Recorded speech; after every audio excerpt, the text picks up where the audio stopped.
जय राधा माधवा कुंज विहारी।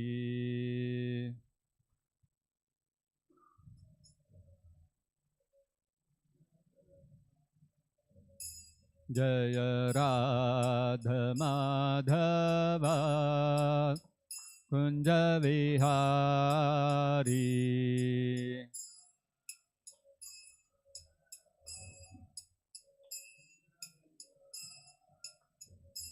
जय गोपी जन वल्लभा गिरिवरधारी।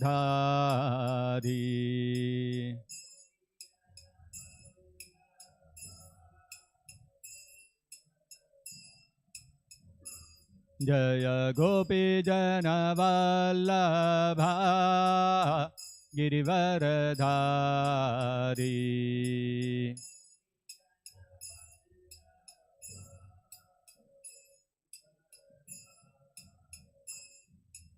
यशोदनन्दन व्रज जनरञ्जना।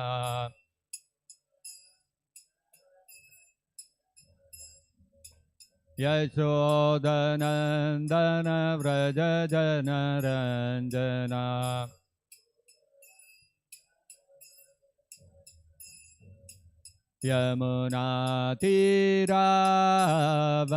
यमुनातीरावनचारी।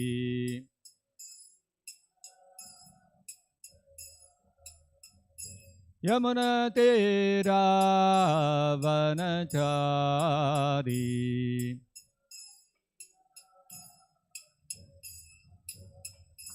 जय राधा माधवा कुंज विहारी।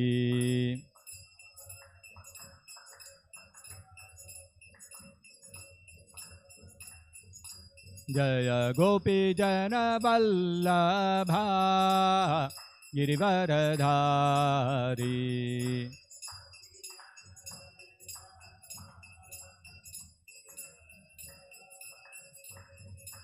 यशोदनन्दन व्रज जनरञ्जना।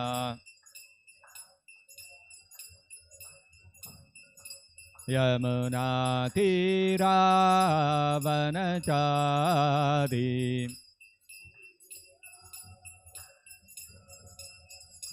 यमुनातीरावनचारी।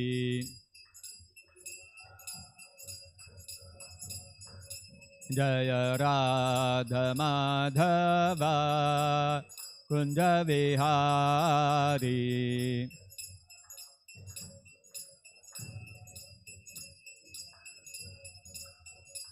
जय राधा माधवा कुंज विहारी।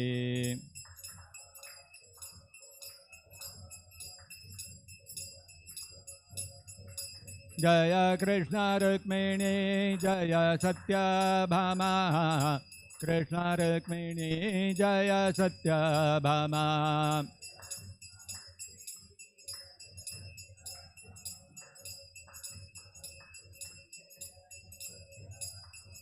जय कृष्ण बलराम जय कृष्ण बलराम। कृष्ण बलराम जय कृष्ण बलराम।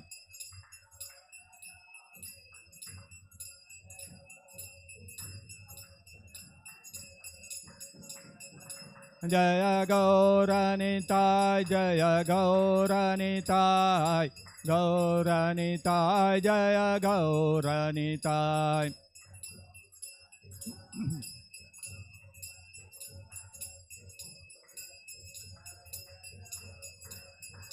जय जय Prabhupada Prabhupada Prabhupada Prabhupada.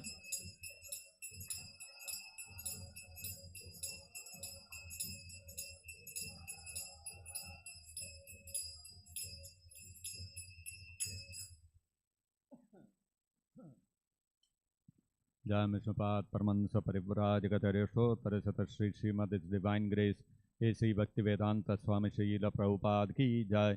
Jai Mishnapat Paramahansa Parivrajakatarishotara Sata Shri Srimad His Divine Grace Srila Bhakti Siddhanta Saraswati Goswami Maharaj ki Jai Ananta Koti Vaishnava Vrinda ki Jai Prem se kaho Shri Krishna Chaitanya Prabhu Nityananda Shri Advaita Gadadhari Shivasadi Gaura Bhakta Vrinda ki Jai Grantharaj Srimad-Bhagavatam ki Jai Shri Shri Krishna Rukmini Satyabhama ki Jai Shri Shri Krishna Balaram ki Jai Shri Shri Gaurnitai ki Jai Jagat Guru Srila Prabhupada ki Jai Nitai Gaur Premanande Hari Hari Bol Om Namo Bhagavate Vasudevaya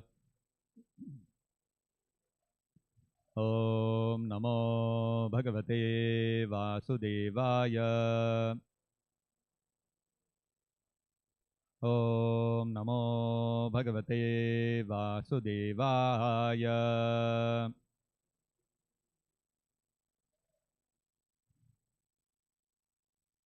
Reading from Srimad-Bhagavatam, Canto 3, Chapter 24, the renunciation of Kardama Muni, text number 47. This is the last verse of this chapter. Ichha Dvesha Vihinena Ichha Dvesha Vihinena Ichha Dvesha Vihinena Sarvatra Sama Chetasa Sarvatra Samachetasa Sarvatra Samachetasa Bhagavad Bhakti Yuktena Bhagavad Bhakti Yuktena Bhagavad Bhakti Yuktena Prapta Bhagavati Gatihi Prapta Bhagavati Gatihi Prapta Bhagavati Gatihi Ichha Dvesha Vihinena Sarvatra Samachetasa Bhagavad Bhakti Yuktena Prapta Bhagavati Gatihi Ichha Dvesha Vihinena Sarvatra Samachetasa Bhagavad Bhakti Yuktena Prapta Bhagavati Gatihi.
Ichha, desire, Dvesha, and hatred, Vihinena, freed from, Sarvatra, everywhere, Sama, equal, Chetasa, with the mind, Bhagavat, unto the personality of Godhead, Bhakti Yuktena, by discharging devotional service, Prapta, was attained, Bhagavati Gatihi, the destination of the devotee, going back home, back to Godhead.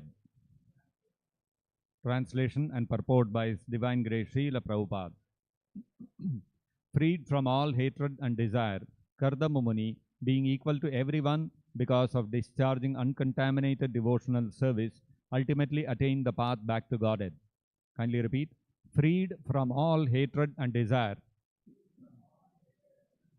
Kardama being equal to everyone because of discharging uncontaminated devotional service, ultimately attained the path back to Godhead. Purport by Srila Prabhupada. As stated in Bhagavad-gita, only by devotional service can one understand the transcendental nature of the Supreme Lord, and after understanding Him perfectly in His transcendental position, enter into the kingdom of God. The process of entering into the kingdom of God is Tripada Bhuti Gati, or the path back home, back to Godhead, by which one can attain the ultimate goal of life. Kardama Muni, by his perfect devotional knowledge and service, achieved this ultimate goal, which is known as Bhagavati Gatihi. Thus ends the Bhaktivedanta purports of the 3rd canto, 24th chapter of the Srimad-Bhagavatam, entitled The Renunciation of Kardama Muni. Om Ajnana Timirandhasya Jnananjana Shalakaya Chakshurunmilitam Yena Tasmai Shri Gurave Namaha. Namo Vishnu Padaya Krishna Presthaya Bhutale Srimate Bhakti Vedanta Swaminiti Namine. Namaste Saraswate Deve Gauravani Pracharine Nirvishesha Shunyavadi Paschatya Deshatarine. Jaya Sri Krishna Chaitanya Prabhu Nityananda Shri Advaita Gadadhara Shri Vasadi Gaura Bhakta Vrinda. Hare Krishna Krishna Krishna Hare Hare, Hare Rama Rama Rama Hare Hare. Mokam karoti vachalam pangum langhayate girim yatkripatamaham vande Sri Gurum Dinataranam. Long ago, there used to be a king by the name Harishchandra. All of you would have heard of him. Very famous king, Harishchandra. He was famous for his vow of truth. He would not speak anything other than the truth. Now, in the dynasty of Harishchandra, there were many personalities, many kings who came.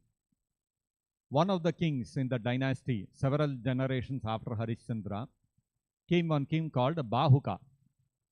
Now, this Bahuka, what happened was, he was attacked by his enemies and all his kingdom, everything was taken away. So now no kingdom left to rule. He went to the forest with his wives. And in the forest, after some time, he died. And when he died, when the time came for cremation, one of his wives, who was very dear to him, she could not tolerate the separation from her husband, and she wanted to commit sati.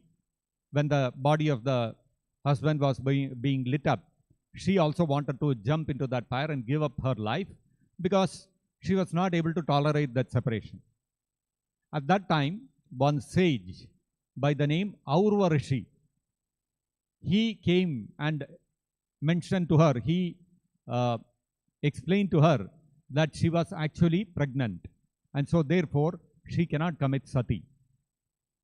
So this queen, now she had no other option because there is a child within her womb, so she had to wait.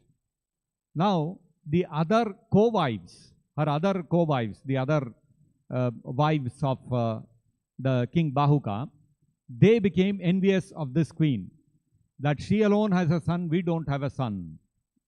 Therefore they plotted, they thought, how to kill this child, and they fed poison to this queen of Bahuka, who actually was pregnant. But somehow, due to the will of providence, even though the queen unknowingly she drank the poison, the child was not killed. The child was born alive and well. Along with the poison, the child got, it took birth. So therefore, the child came to be known as Sagara. Gara means poison. Sagara means along with the poison he took birth. So his name became Sagara. This Sagara, when he grew up, he became a powerful king. And he continued to be guided by Aurva Rishi. Now, upon the directions of Aurva Rishi, Sagara conducted several Ashwamedha sacrifices. These Ashwamedha sacrifices are conducted by kings who are very, very opulent and very, very powerful. And it requires a lot of gold to be given away in charity, and and it is a very prestigious yajna. And it is said that anybody who does 100 Ashwamedha yajnas, he can become Indra. So this Sagara, he was doing so many Ashwamedha yajnas, horse sacrifices. Now Indra got perturbed. What is going to happen? This fellow, he keeps on performing Ashwamedha yajna. Then finally he'll come and sit on my seat and I'll get displaced. Where will I go? So Indra thought, somehow I have to prevent this Ashwamedha yajna. Therefore, what did Indra do? He stole the horse which was meant for the horse sacrifice. Now Sagara was sitting in that yajna shala. Suddenly the horse is missing. Now how to complete the Ashwamedha yajna? Sagara had two wives. One was Sumati and one was Keshini. Now this Sumati had 60,000 sons. Sagara told these 60,000 sons, please go and search for the horse and bring it back so that the Ashwamedha yajna can be completed. So all the 60,000 sons started searching, where is this horse?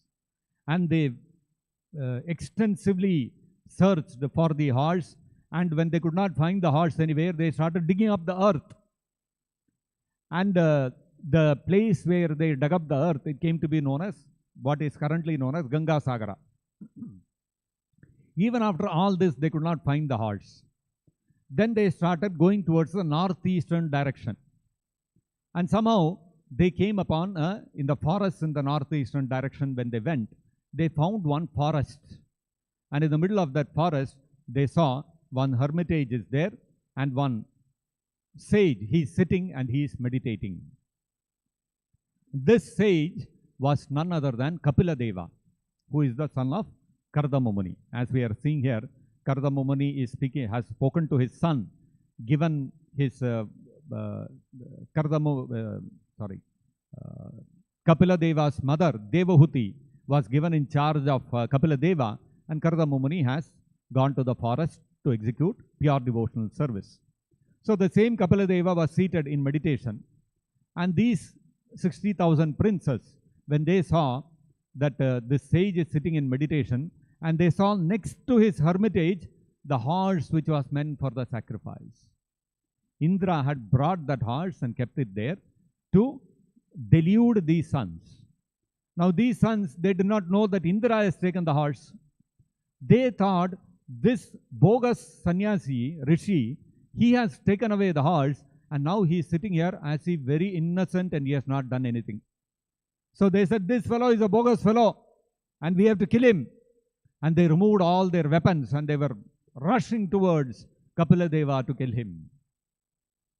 Because all these 60,000 princes, they were all very much arrogant of the power and of their position as rulers. Blinded by this arrogance, they could not see that Kapila Deva is a great rishi, he is a great sage. So when they were rushing like this towards Kapila Deva opened his eyes. And he looked upon these people who are rushing towards him. Now Kapila Deva is he is the incarnation of Godhead. And Krishna says in the Bhagavad-gita, Samoham sarvabhuteshu name dveshyosti na priyaha. Krishna is equal to every living entity. He does not consider anybody his enemy, nobody his friend. He is equal to everyone. Everyone are his children. So Kapila Deva did not feel any hatred or any anger towards these people. He just saw what to do. These ignorant people, they are thinking, I have done something wrong, and they are rushing forward to kill me. But then, material nature has its own laws. No one can insult or harm a great personality like Kapila Deva. If somebody tries to harm or insult a great personality, a great rishi or a great sage or a great self-realized soul, forget about the incarnation of Godhead like Kapila Deva. It is such an act is called Mahadvyatikrama. It is an act of transgression of the respect which is ought to be given to such great personalities. So because all these 60,000 princes, although they were all powerful kings, because they transgressed the laws of dharma, what happened? Their bodies suddenly erupted into flames and they all got burned to ashes. Within a few seconds, they were all completely burnt and reduced to ashes. Kapila Deva was unmoved and he continued his meditation. Now here, Sagara was waiting for the princes. They did not return. They were, they had no choice. The Ashwamedha Yajna was also stuck because the horse is also not there. And now, the other wife of Sagara, who was named Kesini had a son by name Asamanjasa. And this son, Asamanjasa, had another son by name Amshuman. Amshuman was the grandson of Sagara. Now, Amshuman for some reason, Asamanjasa for some reason, he did not stay at home and he went away to the forest. So, only the grandson Amshuman was left behind. When Amshuman was grown up, and he was sufficiently grown up, Sagara told Amshuman that like this, long back I had started one Ashwamedha Yajna, the horse went missing, and all your uncles went searching, 60,000 uncles, they went searching for the horse, they have never returned. So you please go and search for the horse. So Amshuman started out and he started searching, where is the horse? And searching, he also came to the hermitage of Kapila Deva. Now when Amshuman came to the hermitage of Kapila Deva, Amshuman was not like his uncles. He was a very humble person. The moment he saw Kapila Deva, he understood this is not an ordinary person. He immediately offered his obeisances and started glorifying him. Oh my great sage, you are a great personality. You are beyond the influence of the three modes of material nature. You are a liberated person. And like this, he started glorifying Kapila Deva. And he said, you are such a great personality that this entire world, it is being run on the force of lust and greed. And everybody is running after sense gratification under the control of the illusion created by lust and greed. But you are completely beyond the influence of lust and greed. And simply by seeing you, I have also become free from lust. So therefore, I offer my respectful obeisances to you. And like this, he very respectfully, he prayed to Kapila Deva. Kapila Deva was very pleased with his attitude.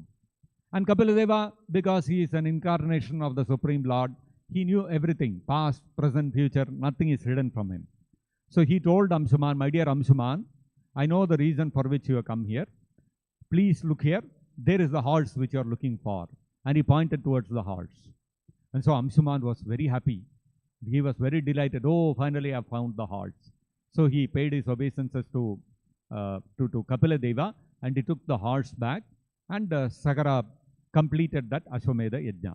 Later on, of course, Amshuman ascended to the throne and then after that also many kings came further in their dynasty. Now, the interesting thing to note here is how Kapila Deva was perceived by the first 60,000 sons of Sagara and by his grandson Amshuman. The 60,000 sons of Sagara, they got very angry when they saw Kapila Deva. And as a result, what happened? They died, they got vanquished, they were burned to ashes. Amshuman, on the other hand, he was very submissive and he was very respectful towards Kapila Deva, because of which he got spiritually enlightened, because Kapila Deva not only gave the horse to him, he also gave him transcendental knowledge. Kapila Deva became a spiritual master. So Amshuman not only got spiritual knowledge, he also got the horse and he also became liberated. You see the contrasting the approaches of these two kinds of personalities and the results also that they got. Krishna describes in the Bhagavad-gita, in the 7th chapter, in the 27th verse, Krishna says, Ichha dvesha samuttena dvandva mohena bharata sarva bhutani sammoham sarge yanti parantapa. Krishna says, sarva bhutani, all the living entities, sarge yanti, they take birth, repeated birth within this material world. Sarga means creation or birth. All the living entities, sarva bhutani, they keep taking repeated birth within this material world. And how are they born? Are they born very educated, very literate, and very self-realized? No. Sammohaya. They are born into illusion. All the living entities, when they are born, when all the living entities are born, they are born into the illusion that I am this body. And not only are they born into illusion, Ichha dvesha samuthena, being controlled by the influence of Ichha and Dvesha, desire and hatred, they are constantly bewildered because of the dvandva mohena, because of the duality of desire and hatred. So desire and hatred are two sides of the same coin, which is the illusion which entangles us, which maintains us chained to this material world. So this Ichha and Dvesha, Prabhupada explains that every living entity is caught up by these two things. One is Ichha and one is Dvesha. What is Ichha? Desire. And what is Dvesha? Hatred. Ichha, the desire to become the Lord of all the living entities, to take the position of Krishna and become the controller of everybody else. That is the desire of the living entity. And then Dvesha, hatred. The living entity is envious of the position of Krishna, and the living entity wants to become the supreme absolute truth. That is how even jnanis, the impersonalists, ultimately they want to merge into Brahman and become the Brahman. And they say that you yourself are the Brahman, you yourself are Narayana. That means they want to become a competitor to Narayana, to Krishna. Why? Because Dvesha, they have envy and hatred in their heart towards Krishna, because he is the supreme person. And because of this desire to control, to become the Lord of everything else, and because of one's hatred towards Krishna's position of being the Lord of everything else, the living entity has to take repeated birth in this material world under the influence of the duality, being illusioned by the dualities of this material world. Now Krishna, in the very next words in the Bhagavad-gita, Krishna says that Yesham tu antagatam papam jananam punya karmanam te dvandva moha nirmukta bhajante mam dhridavrataha. Krishna says those pious souls who are completely freed from any kind of sinful activity, such living entities become freed from the duality of desire and hatred. Means they are no more envious of Krishna, and they've given up the desire to become the Lord. So such living entities who engage only in pious activities, such living entities, what happens? They develop the firm determination to execute devotional service to Krishna. So the first 60,000 sons of Sagara, they had Ichha and Dvesha. They were so arrogant, they were thinking we are the controllers. And they were envious of Kapila Deva, because of which they had to die and they had to undergo repeated birth. They became entangled in this material world. Whereas Amshuman, the grandson of Sagara, he was not like that. He had no Ichha to become the controller, and he had no Dvesha, he had no hatred or enviousness of Kapila Deva. And so he was given transcendental knowledge and he was delivered. So this is the result of these two kinds of approaches which living entities have. In the Bhagavatam also, Lord Brahma, he explains how the living entities how they become free from Ichha and Dvesha, and they develop devotional service to Krishna. In the 10th canto of the Srimad-Bhagavatam, Lord Brahma, in his prayers to Lord Krishna, he says, Athapite padamboja dvaya prasada leshanugrahita eva. So he is praying, Brahma is praying to Krishna and he is saying, O my Lord, Athapite deva padamboja dvaya prasada leshanugrahita evahi. So those who have got a tinge of your mercy, tinge of mercy of the dust of your lotus feet. Padamboja dvaya. Pada means lotus feet. Ambuja means, pada means feet and ambuja means lotus. Padambuja dvaya, your two lotus feet, prasada, if somebody gets the mercy, how much mercy? Lesha, a small quantity, a very minuscule quantity of the mercy of the dust of your lotus feet, if somebody receives, then Lord Brahma says, what happens? Such personalities, they can understand the actual position of the Supreme Personality of Godhead.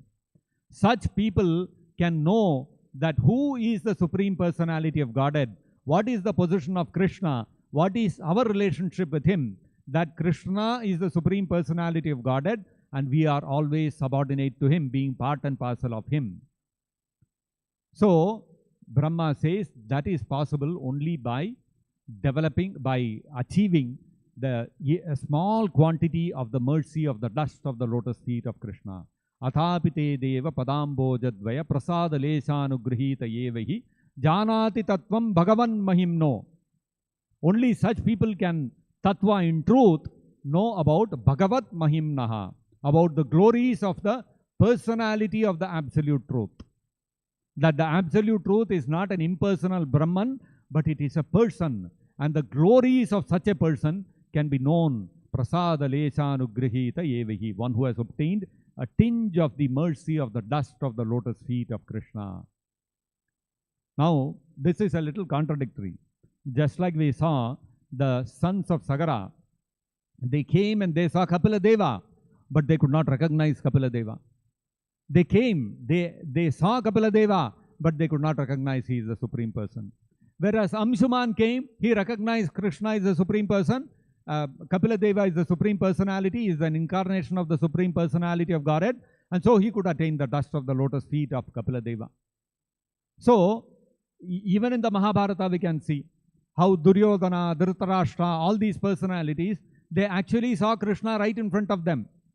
But they could not accept Krishna as the Supreme Person. Whereas Arjuna accepted Krishna as the Supreme Person.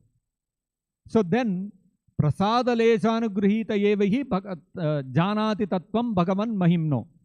One can know the position and the glories of Krishna as the Supreme Personality of Godhead only by receiving the dust of the lotus feet of Krishna. Now, how to recognize Krishna is the Supreme Personality of Godhead so that we can receive the dust of his lotus feet? How to ensure that we do not become like the sons of Sagara or like Duryodhana or Dhritarashtra?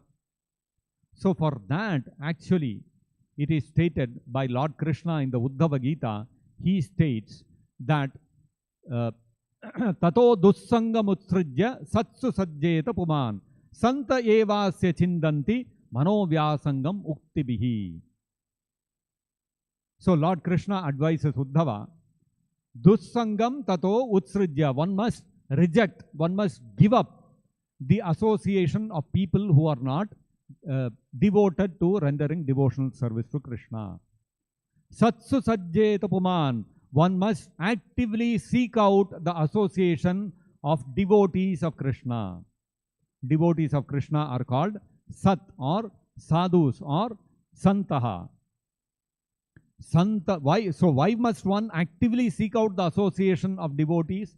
Because we have seen Krishna is saying Ichchadvesha samuttena. Illusion is because we develop the desire to become competitors to Krishna and we become envious of the position of Krishna. So, if we have to become free from this, and because of this Ichcha and Dvesha, we are stuck to this material world. So, if we want to become liberated, then only way is to develop firm determination to execute devotional service to Krishna.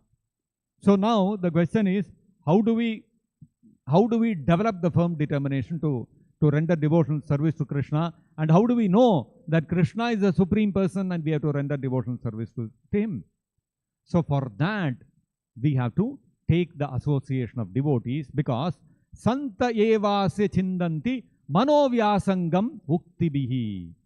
Uktibihi, by their words, by their instructions, Santa, such pure devotees of Krishna, what they do? Chindanti manovyasangam. They cut off the mind's attachment to this material world. The illusion which we have created in our mind due to our attachment to the body and our bodily relations, they are cut off by the words of such pure devotees. So, therefore, we have to seek out actively the association of the devotees. We should not think that, oh, Krishna has said that those who are completely free from all sinful activities, they get the determination, firm determination to execute devotional service to Krishna. So I will go directly to Krishna and serve him. Directly we cannot approach Krishna. Just like the sons of Sagara, they directly came to Kapila Deva. They could not recognize. Duryodhana directly saw Krishna. He could not recognize. Dhritarashtra, he heard from Vidura, from Akrura, that Krishna is the Supreme Personality of Godhead. He could not accept. So then, therefore, we cannot directly approach Krishna. We will not be able to understand his position. But when we take the association of pure devotees, what happens? They cut off our material illusion, because of which we have developed attachment to material objects. Manovyasangam uktibiha. How do they do that? How do they cut off our attachment to the material world? Uktibihi, by their words of instructions. So Prabhupada says, the words emanating from the lotus mouth of a pure devotee carries the dust from the lotus feet of Krishna. That is how we receive prasada leshanugrahita evahi. That is how we have to receive the dust, the mercy of the dust of the lotus feet of Krishna, to be able to janati tattvam bhagavan mahimno, to be able to know the actual glories of the Supreme Personality of Godhead, and to know that He is the Supreme Absolute Truth. And the Absolute Truth is not some impersonal Brahman, but it is the person Krishna. So you see, the way to achieve the mercy of the dust of the lotus feet of Krishna is to hear from a pure devotee.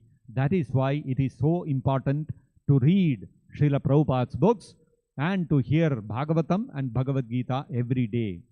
Whenever we are reading Prabhupada's books, whenever we are hearing from Srila Prabhupada, what's happening? The dust from the lotus feet of Krishna is entering our heart, and our heart is getting cleansed. And by that, our determination to execute devotional service to Krishna becomes stronger and stronger and stronger. The more we hear from Prabhupada, the stronger our desire to our determination to execute devotional service takes place in our heart. So, Krishna says in the Bhagavad-gita, Yesham tu antagatam papam jananam punyakarmanam.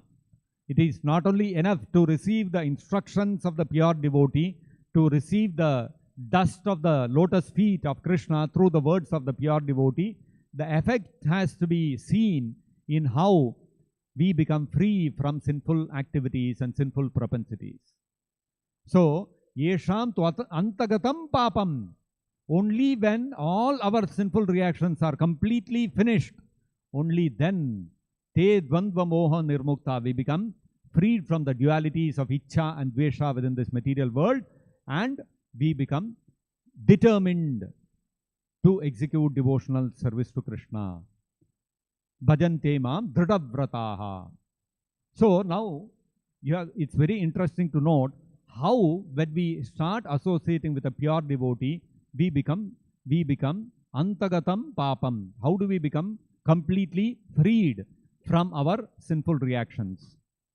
Actually, the sinful reactions to all the sinful activities that we have done in our past millions of unlimited lifetimes, they are all accumulated and waiting for a right opportunity to start manifesting in our lives.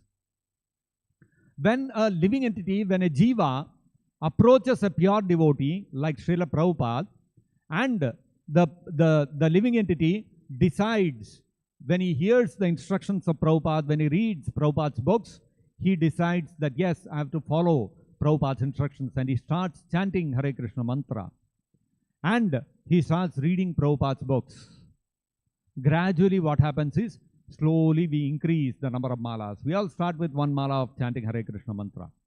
One mala, slowly will increase to 2 malas, then it will come to 4 malas. When we start chanting 4 malas of Hare Krishna mantra, we will stop drinking coffee, tea, smoking cigarette, all the intoxicants will go out of our life. Then we slowly make it 6 rounds, we come to 8 rounds. When we come to 8 rounds, what will happen? Onion and garlic will go out of our life. Meat eating will go out of our life. Eggs, fish, all these things will go out of our life. Nobody has to force us. This happens automatically. And then one comes to the stage of chanting 16 rounds. So when you come to chant 16 rounds, we become determined to follow the 4 regulative principles. No meat eating, no intoxication, no gambling, no illicit sex. So whatever we have given up, we become determined to follow. We will not again take up these things. As long as we are chanting 16 malas of Hare Krishna mantra, we will never get that desire to engage in any of these activities. So what has happened? Our propensity to engage in sinful activities has been destroyed, as long as we continue to follow the instructions of a pure devotee, Srila Prabhupada. And then what happens when we chant 16 malas of Hare Krishna mantra? After a little time, we want to dedicate our life to Prabhupada, and we want to take Diksha, initiation from Prabhupada. So when we offer ourselves that, yes, Prabhu, I want to take initiation from Prabhupada, please accept my request, like that we go and approach the devotees. Then what happens? The devotees, they will they will recommend your name, and your name will be chosen, and a fire yajna will be conducted, a new name will be chosen from you, and you will become an initiated disciple of Prabhupada. You get first initiation. The day you get the first initiation, Prabhupada says, Prabhupada takes away all the accumulated sinful reactions to your past activities. So all the papa karma is destroyed, and the propensity to engage in sinful activities is also destroyed. Because at the time of taking initiation, what is the question Prabhupada asks of you? Are you ready to follow the 4 regulative principles? And we take a vow, yes, Prabhupada, I am ready to follow for my whole life, lifetime after life. No meditating, no intoxication, no gambling, no illicit sex. So the propensity to perform sinful activities is also destroyed, and Prabhupada takes away, destroys whatever past reactions have got accumulated also. Both these kind of sinful reactions are taken away by Prabhupada. So the sinful reactions are of 2 kinds. One is the accumulated reactions to all the sinful activities we already committed, and because of the sinful activities we have committed in the past, we have got a propensity to again continue performing those sinful activities. Both these things are destroyed when we take initiation from Prabhupada. So what happens? When we take initiation from Prabhupada, Yesham tvantagatam papam jananam punya karmanam. Then we stop all sinful activities, and all the reactions to our past sinful activities is also destroyed. Then what happens is, te dvandva moha nirmukta, will eventually become freed from the dualities of Ichcha and Dvesha. We give up our desire to become the overlords. We are no more interested in Mayavada philosophy, that I want to become merged, I want to merge into Brahman, I want a Sayujya Mukti. Mukti also goes out of the window. So, te dvandva moha nirmukta. When we give up the desire to attain Mukti and to merge into Brahman and to take up the position of Narayana, then we can be said to be truly free from the dualities of this material world, which are symbolized by the Ichcha and Dvesha, by the desire to become the controller, and the enviousness and the envy towards Krishna, who actually is in that position. Then what happens is, bhajante mam dhrudavrataha. We will be able to execute devotional service to Krishna with firm determination. And when we do that, then what happens? As Kardama Muni, as it is being stated about Kardama Muni in today's verse, Ichha Dvesha Vihinena. The duality of Ichha Dvesha has gone away. Sarvatra Samachetasa, one becomes equipoised. And Bhagavad Bhakti Yuktena, we engage in firm determination to execute devotional service to Krishna, as Krishna has told in the Bhagavad-gita. Then what happens? Prapta Bhagavati Gatihi. We will ultimately attain the path back to Godhead. So Bhagavati Gatihi, to go back to Godhead, is the ultimate destination or the ultimate goal of life. And that can be achieved by only when we take shelter of the lotus feet of a pure devotee.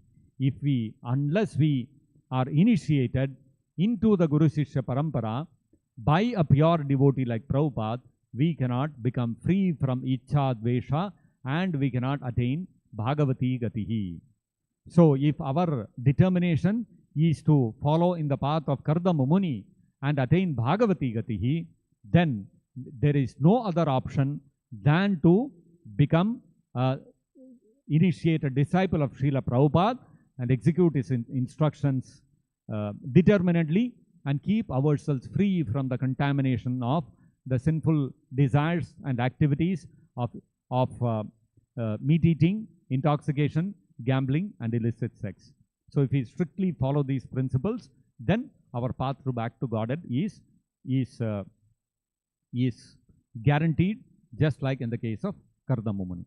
So I will stop here. If there are any questions or comments, we can discuss. Hare Krishna, Prabhu. Hare Krishna. Prabhu, we see that in this material world, Jiva's purpose of every activity is Ichha only, desire to enjoy sense gratification.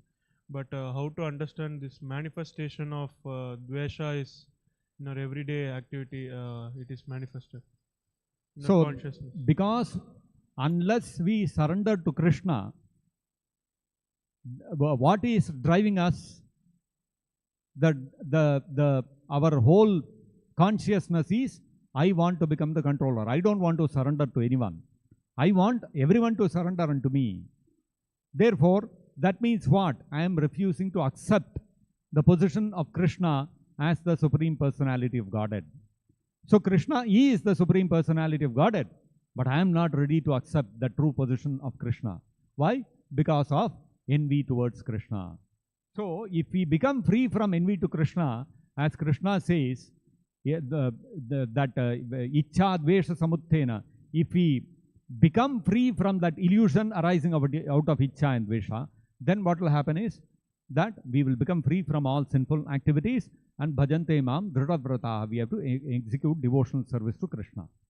So the symptom of being free from Dvesha is that we will render devotional service to Krishna. If we are not rendering devotional service to Krishna, that means we have not become free from Dvesha, envy to Krishna. Simple thing. Does that answer the query? That we see that only when a jiva will be in illusion, when he is in when he wants to enjoy sense gratification, desire for sense gratification has gone. The purpose of every activity of sense gratification is left. Then everything becomes varieties. So in case this, how to understand from our position that hatred is still there or not? In our, is it manifesting or not? Like sense gratification, you can understand it is manifestation in every activity. Yes. So is this Dvesha is only for serving Krishna? Why I should serve him, or is it manifested in a way of controlling others? It is manifested in not becoming a devotee of Krishna. If one refuses to become a devotee of Krishna, if one does not surrender to him, that's the manifestation of Dvesha.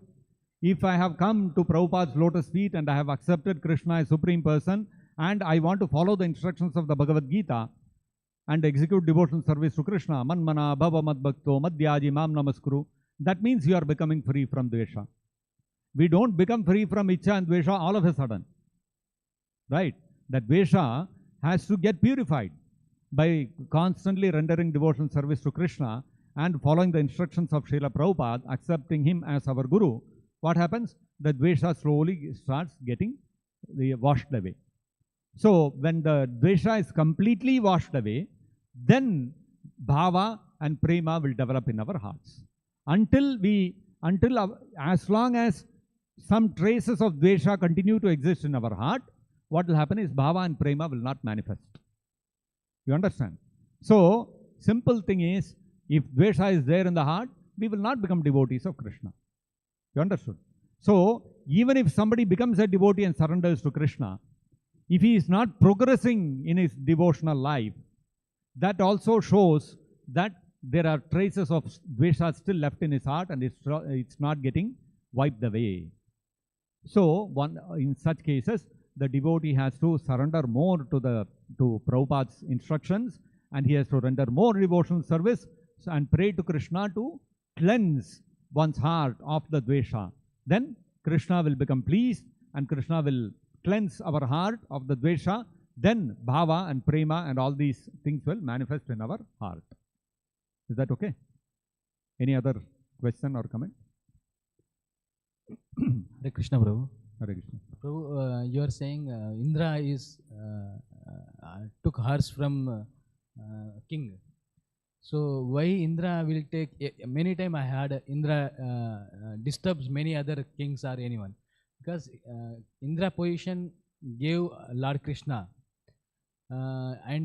So in the next Manvantara, 11th Manvantara, Indra position going to have our Bali Maharaj. So Lord Vamana Dev going to give. At that time, Lord Vamana Dev told, now I am going to give Indra position. So now you are not going to, no one will beat you or something like that. Yeah. So here Indra position same Lord Krishna gave. So why he is so afraid of his position? So because he is not a pure devotee. So as long as you don't become a pure devotee, you will always be under the influence of the three modes of material nature. And you will not be, and as long as you are not fully surrendered to Krishna, always eating, sleeping, mating and defending will always be there. So Indra is engaging in defense. He is defending his position. Oh, my seed should not be taken away. So he is still on the platform of eating, sleeping, mating and defending. He has not become a pure devotee yet. Once a person becomes a pure devotee, he is not bothered about all these things. He is not bothered whether he has kingdom, he doesn't have kingdom, he becomes the Indra of the Swargaloka, doesn't become Indra, he is not bothered. So until one becomes a pure devotee of Krishna, that desire to possess material objects and to protect those possessions that he has will continue. But of course, Indra is far more surrendered to Krishna than us. That is why he has got the position of Indra. But still he is not totally 100% surrendered to Krishna.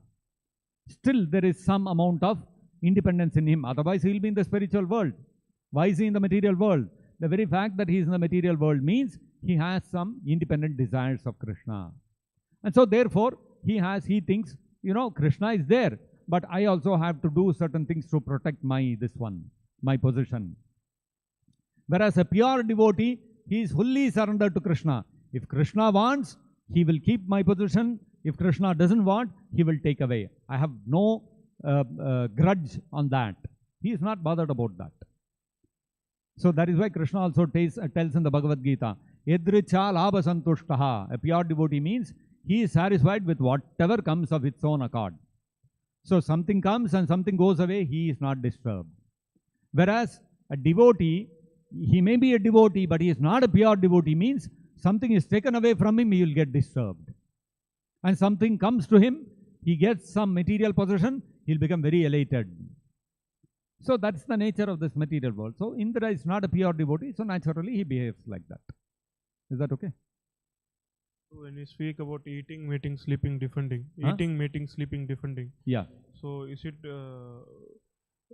under sense gratification if one body engages, like devotees also has to maintain their body. Yeah. One cannot, even one sees pain or without magnification, pain also, sleep or anything, whatever triad is there, that much if he sees and it still moves also. But there is an effect of maintaining the body. So if he constantly pushes body also, there's some effect will give. So there is a need to maintain sleep. There is a need to maintain the body. So in that case, how to understand this statement? So as long as the material body is there, the demands of the body of eating, sleeping, mating, defending will be there. Okay. Now, a person who is totally on the material platform, his whole goal in life is how to improve the facilities for eating, sleeping, mating, and defending. If you look at all the activities that people do in this world, it is all centered around this: how to improve the comforts of eating, sleeping, mating, and defending.